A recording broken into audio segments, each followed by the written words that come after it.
10. Treaties of the Vessels. I think that most of us love the idea of uncovering some kind of lost treasure. I for one would love to pull an Indiana Jones and uncover artifacts lost to the sands of time, but realistically you need a lot of clues in order to find these things. They could be anywhere. The world is quite a large place, you know. That's why ancient texts and documents are so important to researchers, because sometimes they can give clues as to where some treasures might be. This is sort of the case with the Treaties of the Vessels. This ancient Hebrew text claims to reveal the location of where the treasures of King Solomon's temple are hidden. Well, sort of. The text discusses the location of the treasures as well as the fate of the Ark of the Covenant, which is a chest that is said to hold tablets engraved with the 10 Commandments. And as you would imagine, these are highly sought after, but no one knows where it is, and the Treaties of the Vessels isn't really much help to researchers. The text says that the location of these things will, quote, not be revealed until the day of the coming of the Messiah, son of David. So it just teases us with this mystery. We still have to wait to find these treasures. At number 9. Gospel of the Lots of Mary. Have you ever wished that you could know the future? Maybe you want to know how a relationship would play out,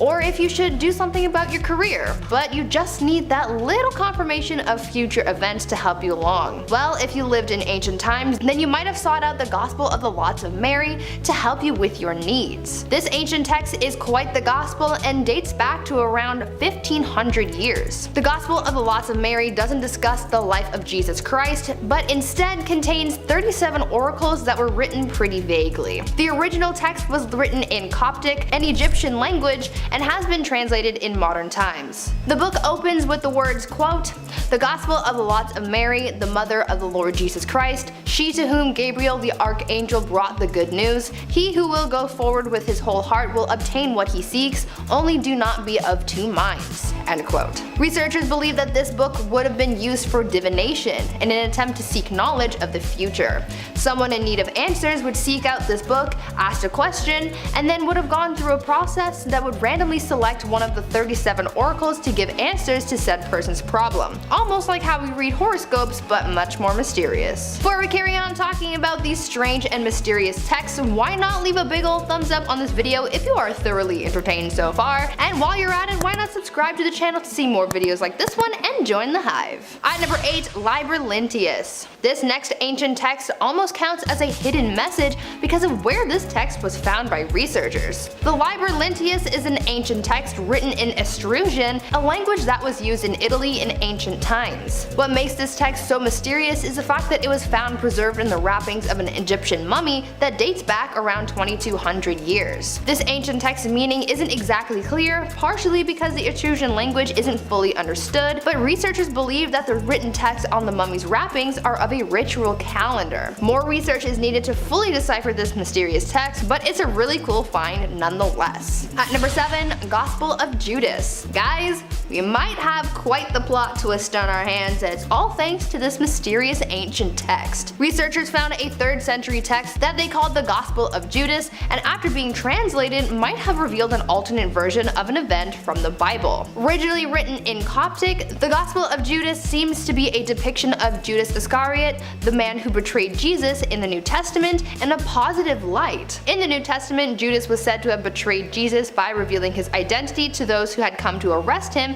in exchange for 30 pieces of silver, but in the Gospel of Judas, it describes Jesus as asking Judas to betray him in order for him to be crucified so that he could ascend to heaven. This plot twist is debated among some people though, as other researchers have said that the text actually declares Judas as a demon. Either way, it's a new spin on the story that we didn't have before, and I'd say that's pretty darn mysterious. At number 6. Grolier Codex. Imagine owning something that you believe was just a piece of art turned out to actually be an ancient artifact. This kind of thing is actually a lot more common than you'd think, since over the years, pillaging and looting of ancient sites have led to many artifacts being misplaced and sold around the world. This is the case with the Grolier Codex. The Grolier Codex is an ancient Mayan codex that contains Maya hieroglyphs, illustrations of gods, and a calendar that tracks the movement of Venus. Wanna know where they found it? In a club in New York. The person who acquired the codex, a Mexican collector named Jose Sanez, said that he got it from a group of looters in the 1960s, and after a lot of debate, it was found that the codex that he had was in fact authentic. Researchers found that this ancient text was written on paper that dates back about 800 years and was written using paint known as Maya blue, which actually wasn't synthesized in a lab until pretty recently. I think it's pretty crazy that this ancient text from the Mayan civilization somehow ended up in New York and no one really noticed. Number 5. Feet binding. Beauty is pain. Am I right?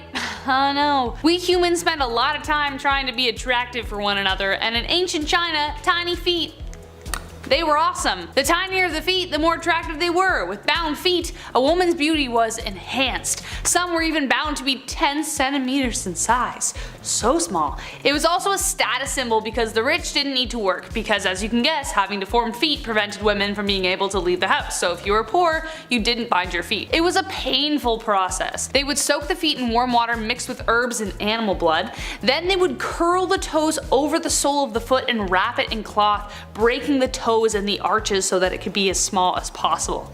Oof. It wasn't until 1912 that it was actually banned. Number 4. The number 4. Literally. Some numbers are quite lucky when it comes to Chinese culture. The number 8, for example, if you had an apartment on the 8th floor, it would sell for a higher price than that of the 7th. And no, it's not because 7, 8, 9, but rather because the number 8 is pronounced ba, which sounds familiar to fa, as in fakai, which translates to becoming rich or well off. The 2008 Beijing Olympics kicked off on August 8th at 8:08 p.m., 8 seconds in. It's a big deal still to this day, but the number 4, on the other hand, over here is even more unlucky than the number 13. It's bad juju, the number 4. It actually causes traffic to this day in Beijing.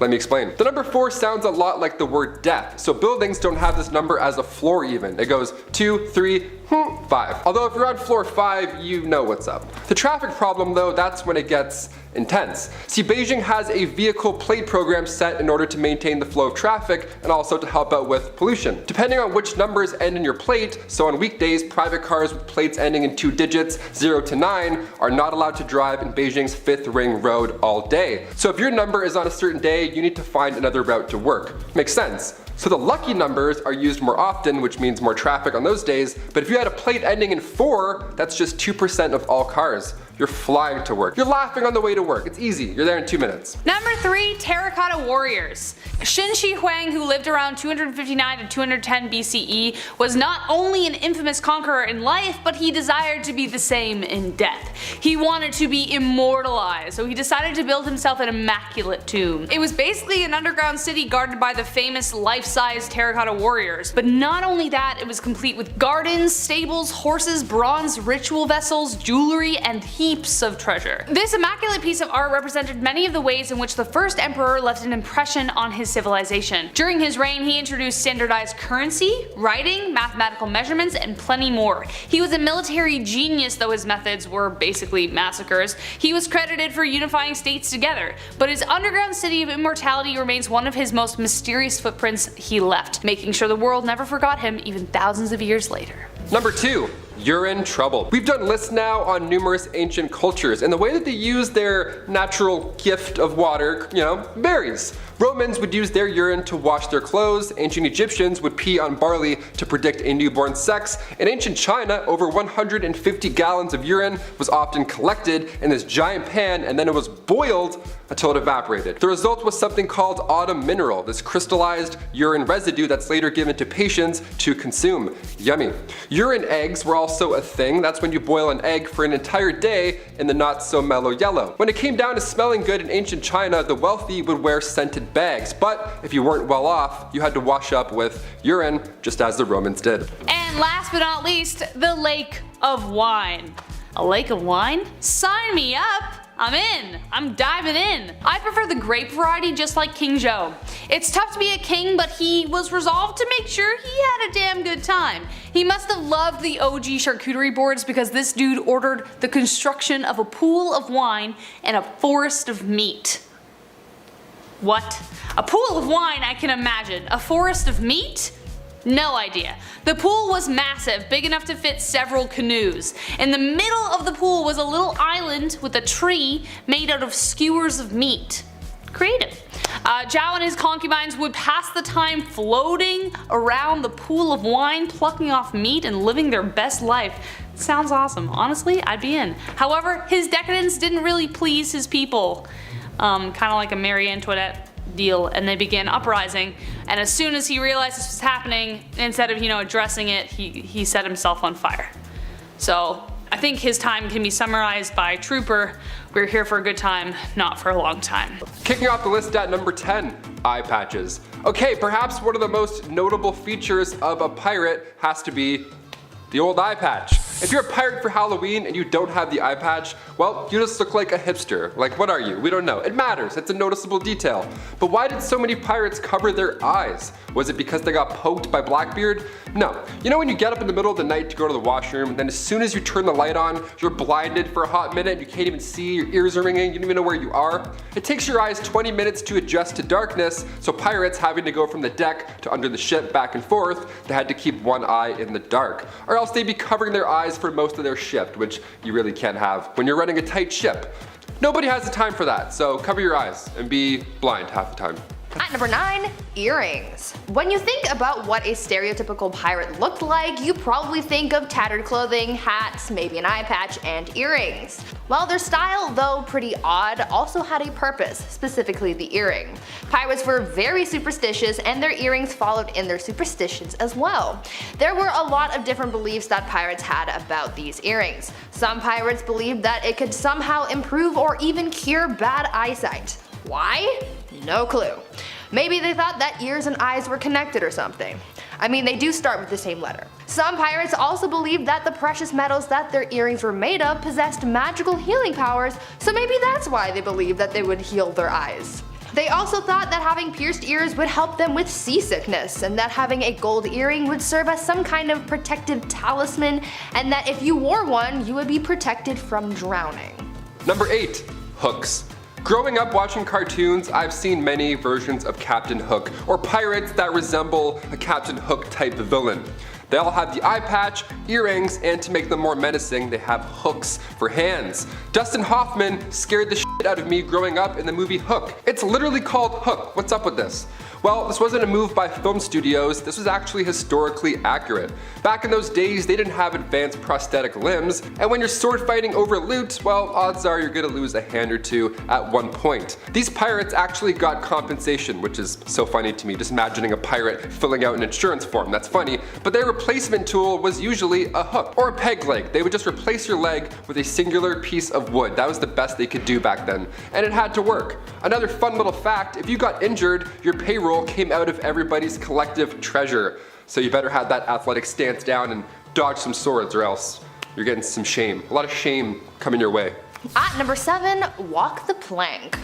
I'm sure you have no doubt heard of the term walking the plank, right? It is the stereotypical pirate thing to do when you need to get rid of someone, if you know what I mean. Well, we've sort of been misled by this whole walking the plank thing, because rather than it be a method of offing your buddy Joe for not following orders, it was actually used as a method of psychological torture. Now, don't get me wrong, pirates had many other imaginative and gruesome ways of unaliving people, but walking the plank really wasn't one of them. It was actually a relatively rare practice, as pirates like to do their unaliving practices pretty swiftly.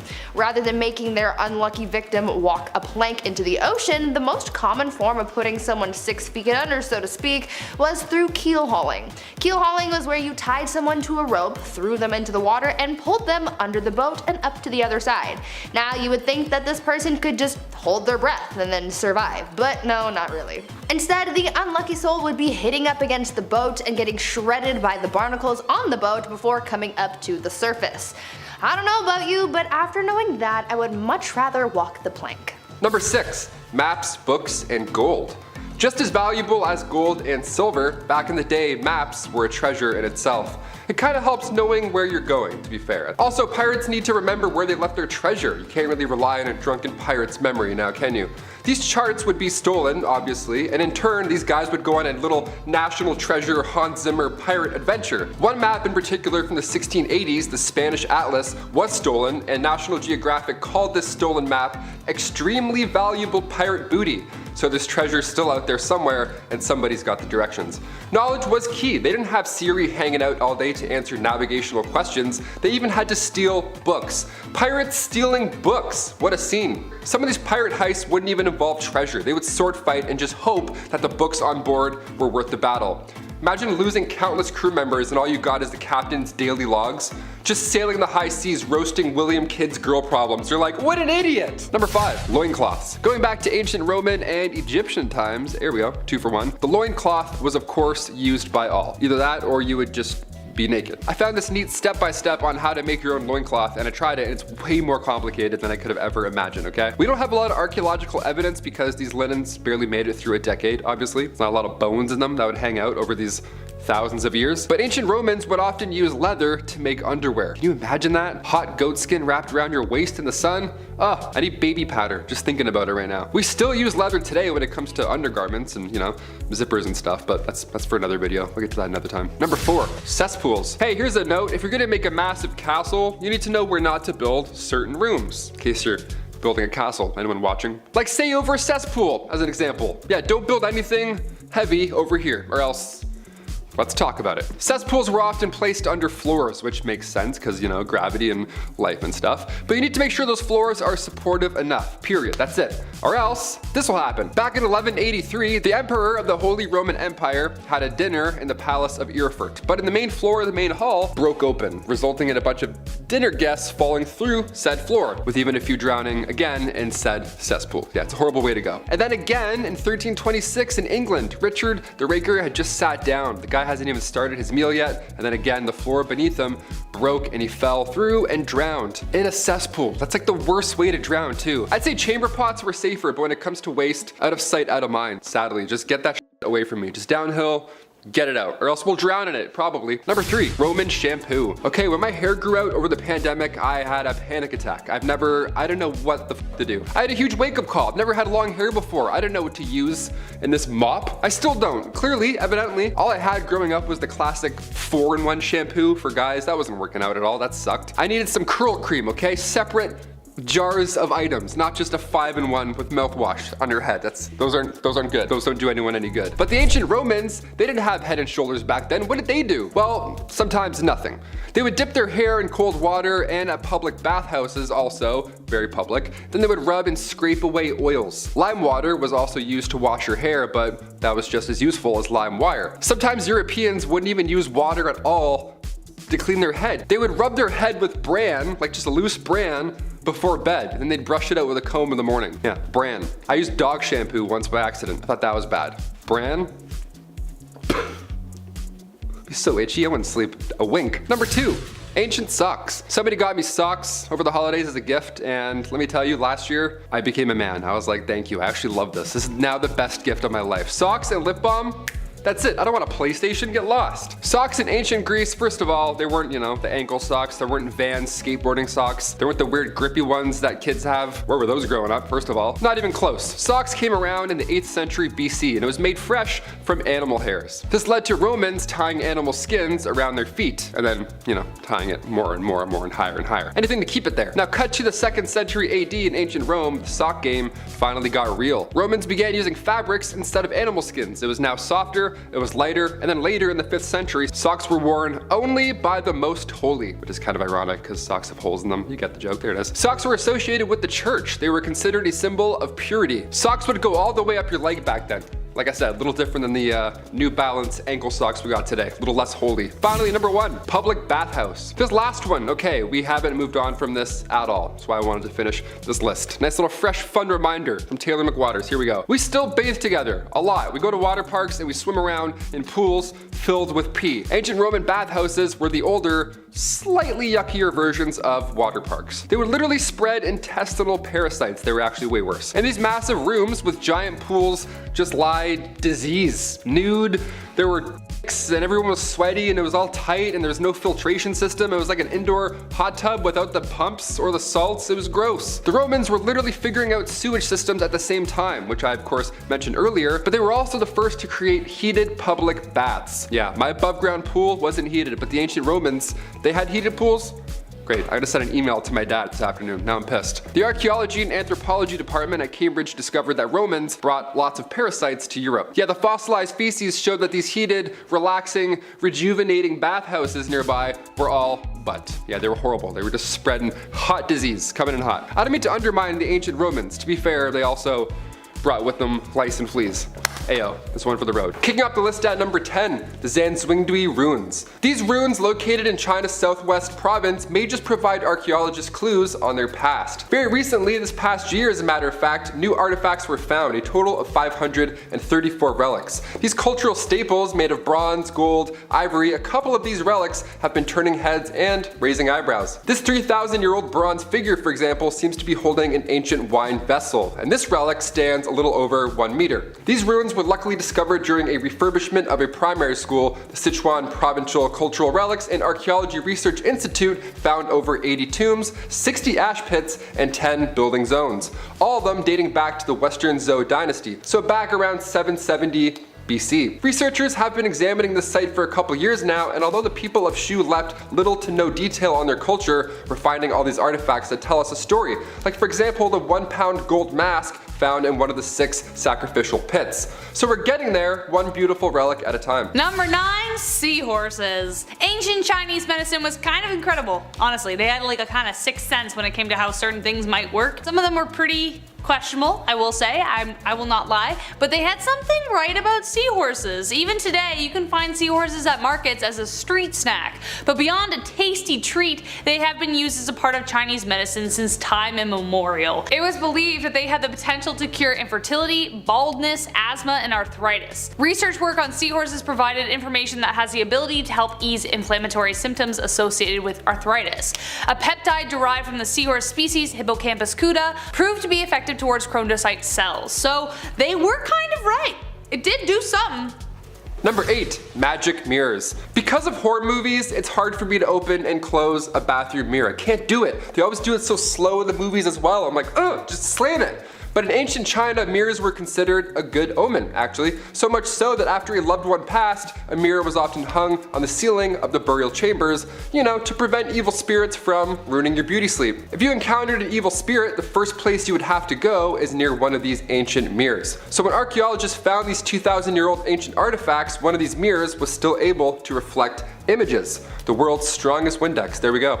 We found more than 80 of these, so it's quite important back in the day. Inscriptions were also left on these mirrors as well, like family wealth, eternal joy, anything to preserve their memory. I would much rather have a giant mirror than a tombstone after I pass away, but it's gotta be a funhouse mirror, because any other mirror is scary. And also, I can't get my hands on these ones. They're a little bit, they're slim pickings, only 80 of these. Number 7, John Wen. This kind of gives off Anastasia vibes a little. A prince thought to be alive after he was destroyed in a fire. In 1402, the Ming capital of Nanjing, a fire was smoldering beneath political strife. The capital was invaded by the emperor's own uncle, Zhu Di. He later accused his own nephew of being corrupted and lying to the people. Finally, the storm that had been brewing for years erupted. A rebellion was launched by his uncle with the aim of getting rid of the emperor's ministers and for Di to take power. He destroyed the palace by fire while the emperor was still inside. 3 bodies were recovered from the wreckage, assumed to be the bodies of John Wen, his empress, and their eldest son. His uncle soon declared himself emperor, but the people believed that John Wen had escaped. Rumors that he smuggled out just in time and was living as a monk somewhere else in China circulated. His uncle tried to erase any trace of his legacy, but the people remembered, just kind of like Anastasia.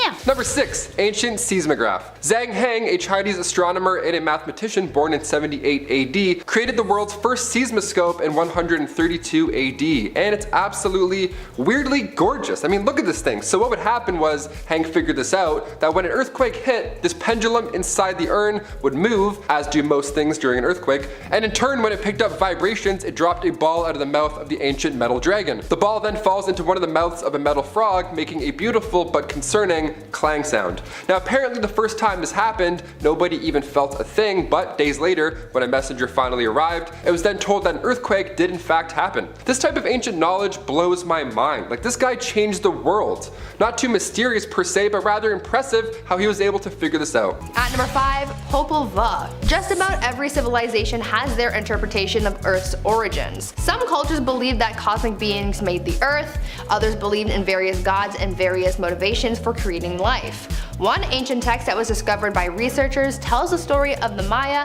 and their belief of how the world was created. This ancient text, known as Popol Vuh, which ultimately is translated to Book of Council, is a mythical origin story. According to the tales written in this ancient text, the forefather gods, quote, brought forth the earth from a watery void and endowed it with animals and plants, end quote. The text also describes how the gods had difficulties making humans and tells the story of how they created two hero twins who went on a series of adventures and even defeated the Lord of the Underworld.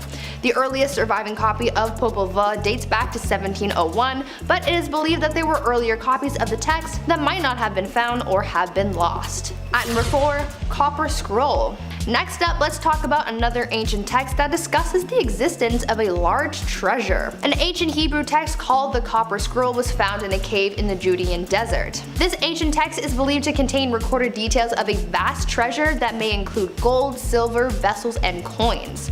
The Copper Scroll dates back to sometime around 70 CE, which coincides with a time when the Roman army laid siege to Jerusalem and the Second Temple, a Jewish holy temple which stood on the Temple Mount in Jerusalem, was destroyed. Researchers are still unsure if these treasures described in the Copper Scroll actually exist, as it is still highly debated. Even if these treasures really did exist, it could have already been found back in ancient times, but even still, no treasure as large as the one described in the scroll have been found in Israel or Palestine. At number 3, Dresden Codex. For researchers, being able to find ancient texts is very exciting because it can teach them a lot about a civilization, its people, and their beliefs. However, they're often pretty hard to come by due to a number of reasons like poor preservation, warfare, looting, and more. In the case of the Mayans, many of their artifacts and written documents were believed to have been destroyed by Christian missionaries trying to wipe out any non-Christian beliefs, so when one of their ancient texts is found, it's a pretty big deal. When the Dresden Codex was found, it was a huge accomplishment for researchers. The Dresden Codex is an ancient Mayan document that dates back 800 years and contains 39 sheets of text with beautifully drawn images and text on both sides. Researchers done on this codex indicate that it is a record of the phases of the planet Venus, so that the Maya, quote, would be certain that their ceremonial events were being held on the correct day. End quote. The codex first appeared in Germany in 1730, but no one really knows how it got there. At number 2, Voynich manuscript. Now this next ancient text is pretty mysterious simply because no one can read it. Dun dun dun! That's right, the Voynich manuscript, a 250-page book containing illustrations of plants, cosmological symbols, and naked ladies, is carbon dated to have originated sometime in the 15th century. It also contains unreadable text. This book was first discovered in 1912 by an antique book dealer, and since then, the text in the book has yet to have been deciphered. There is speculation amongst researchers that suggests that perhaps the language in this book is a lost language or code, or perhaps just gibberish. However, a recent study of the book's language suggests that it does have the hallmarks of a real language. You know what I think the Voynich manuscript is? An alien document. Think about it. Aliens came to Earth and they documented what they saw, like native plant species and humans, hence the drawings of women, because come on, how can you not be obsessed with women? Right? And these cosmological symbols found in the book would also be tied to the aliens because of course they're from outer space. But what do you guys think? And finally, at number 1, Handbook of Ritual Power. Saving the best and most mysterious ancient text for last, we have the Handbook of Ritual Power. This is a 20-page ancient codex that dates back around 1300 years and is written in Coptic. What's so interesting and mysterious about this little book is its contents. Within the 20 pages of this ancient book are magic spells and formulas, including love spells, spells for curing black jaundice, and even instructions on how to perform an exorcism. It's believed that this ancient text text may have been written by a group of Sethians, an ancient Christian sect who praised Seth, the third son of Adam and Eve. What adds to the already mysterious content of the book is the book's opening, as it references a mysterious unknown figure named Bactiotha. A translation of the opening text of the handbook reads, quote, "I give thanks to you and I call upon you the Bactiotha, the great one who is very trustworthy, the one who is lord over the 40 and the 9 kinds of serpents." End quote. The book is now housed in a museum in Sydney after they purchased it from an antiquities dealer in Vienna. How this dealer acquired the book though remains unknown. Number 10. Sacred books. The Romans paved the way for many following civilizations, okay? They invented surgical tools, they invented medicine on the battlefield, and before this era, literature took the form of a tablet or a scroll. The Romans, they created the codex. Pages stacked on top of one another, just bound pages. The reason you have homework right now to be doing instead of watching this. It's all thanks to the ancient Romans. The early codex was bound wax, and then it moved to animal skin. This was a big step because early Christians used this new invention to produce copies of the Bible. Important pieces of history, so rightfully so, they had to be locked away from the public. Now back when King Tarquin ruled Rome, a local woman offered the Etruscan king 9 books. Now these books were ignored at first, but upon its second glance, the beat up manuscripts foretold the rise and fall of Rome. So for most of its time, these spoiler-filled manuscripts were held in the Temple of Jupiter. So if anybody wants to do National Treasure 3, I have some ideas, just saying. We could do like 9 installments. Number 9, corrupt fire department. Oh, here we go. When we think back to ancient times, it's not long before we come across an ancient blaze or some ancient wild tragedy where you're like, oh my god, how did that even happen? Something that reminds you that it wasn't always a party, okay? It was rarely a party, in fact. When we think of Julius Caesar when regarding the leadership of Rome, we often forget Marcus Crassus. He was powerful and full of bright ideas on the sidelines. Marcus ran the fire brigade. A lot of open fires, a lot of accidents happening at this time, so of course we need responders. But back then, these officials arrived on site to this blazing emergency, but before helping out, Crassus would demand the owner sells their property to him first. Yeah, watch it burn or sell it for a not so handsome price. The choice is yours. And also you have 38 seconds to decide. TikTok. Number 8, ancient drag. I'll respect a girl's night out, okay? Always. I get it. My guy friends have ruined most nights out that I've had in the city, because guys are dumbasses. That's a fact. Ancient Romans were ahead of the game with this one as well. That's why they made the festival of the good goddess women only. Yeah, statues of men weren't even allowed to partake. Statues depicting men at this festival had to be draped. Yeah, none of us were seeing anything. But then in comes Mr. Jealous, Mr. Ancient FOMO himself. Enter Publius Clodius Pulcher, okay? This man disguised himself as a flute lady, but when he didn't play the flute, and also wasn't a lady, and also nobody knew him, it was a little obvious that an intruder was present. A trial soon followed and the festival was then suspended. See, guys ruin the party, even in ancient Roman days. This dude's like, nah, I'm gonna go ruin it. Number 7, sewer goddess. I love reading about ancient gods. It's my favorite topic. The Roman god of manure and fertilizer, for example. Where was that one in Hades? That would have been helpful. I would have beat that game in 8 minutes flat with him. The god of toilets. There's one we can't forget about either. Crepitus, okay? Every day we have to thank the god of toilets, right? If you haven't today, go ahead and thank them. The Romans regarded Glossina as the goddess of the main drain. The literal main drain to the city of Rome, all this water. This goddess was Glauca Maximum, aka Big Drain. Eventually this god was affiliated with Venus, the goddess of beauty and love. Yeah, love me some big ass drains. Nice. That's a lie actually. As a kid, I was so afraid of the bathtub drain. I would pull it and then just immediately high jump out of the tub. I don't want to get sucked down like Ant-Man. Know what I mean? Number 6, death before combat. With most of these Roman gladiators, they're trained, they understand a specific style of combat, and they're paired with an opponent that's somewhat equal. And then hundreds of people go, yeah, and they bet on you and then see blood and stuff. It's horrible. But not all these gladiators are UFC fighters, okay? Not all of them are Kurt Russell and handsome. No, a great amount of these gladiators were criminals who were forced to fight each other in the name of entertainment, or they were slaves. Yeah, these prisoners of war were not really on board with fighting a lion with a dagger, believe it or not. They understood this was a one-way trip most likely, so many of them took their own lives before the combat even begun. This one story is quite haunting, but it makes total sense, sadly. 29 prisoners, they were all set to fight these crazy animal battles in front of thousands, but they all strangled each other. They all took each other's lives with their bare hands because that was easier to them than walking into this nightmare there publicly. That's horrible. The reason this was the easier choice to make, sadly, was because saying no to the combat or to the games would just lead to an even more painful public execution. So it's a lose-lose, sadly. They sucked. At number 5, Marooning. Let's talk about the brutal yet mysterious practice of Marooning, and no, we're not talking about Maroon 5. Marooning was a pirate punishment, probably the most dreaded punishment of them all, where someone who committed a serious offense would be taken to a deserted island and then left there. No food, no water, just you and the island. For many, this was a slow and painful death. Being left on an island in the hot sun meant you got badly sunburnt, you had no food unless you could find something in the area, and chances were that there was no fresh water on that island, so you would become dehydrated quite quickly. At high tide, the water could flood the island, or you would be left standing in water up to your neck, and any predators in the area would have seen you as a little snack. This sounds like a terrible way to go. I could not imagine the physical and psychological torment that would come with such a fate. Man, I'm glad I'm not a pirate. Number 4, pirate curfew. This next one made me laugh out loud while I was reading up on it. It doesn't matter how badass or cool you think you are, even if you're a literal pirate, you still have a bedtime. These guys would straight up abandon their mateys, they would leave them on an island to die, and then sword fight over treasure. But come 8 o'clock, it's time to shut her down. Because it's pirate code, you can't break the code.